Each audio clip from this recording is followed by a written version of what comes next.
घघरी उठा क टंगरी देखाबै सब छौरा क मुड गरमाबै घघरी उठा क टंगरी देखाबै सब छौरा क मुड गरमाबै छोड़ दही तू गया बरस लीला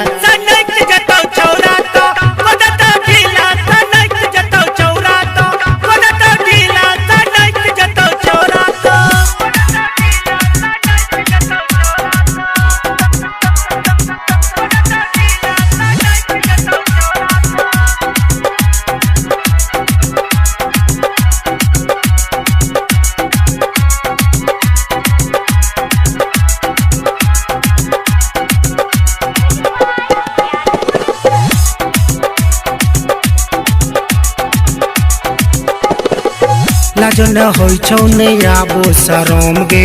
अपना का बुझे नहीं तू ककरो से कम गे हाँ हाँ हाँ हाँ लाजो न होइ छौ नहीं आबो शरम गे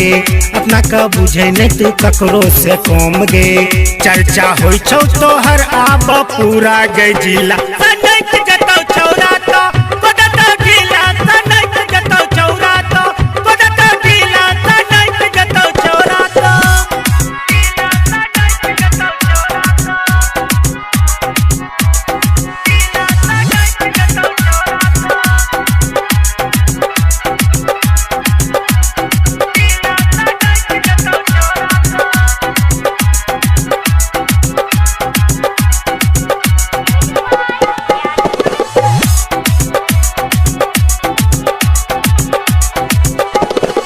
देह लागै छौ गै फूलल फूलवना सबके बुझै छी तो अपन खेलवना गछरी देह लागै छौ गै फूलल फूलवना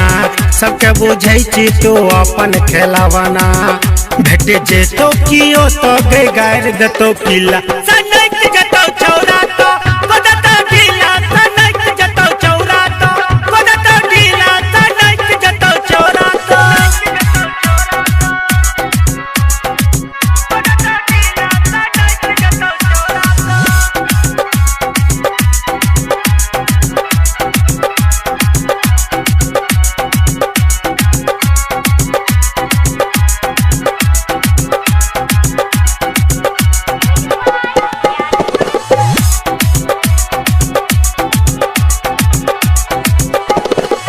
कहे छौ उगन त उड़न बेसी बन नहीं मॉडल तू रहबन का देसी बुझला गे कहे छौ कन्हैया उड़न बेसी बन नहीं मॉडल तू रहबन का देसी देख क सस्सी भजे तो रंगीला।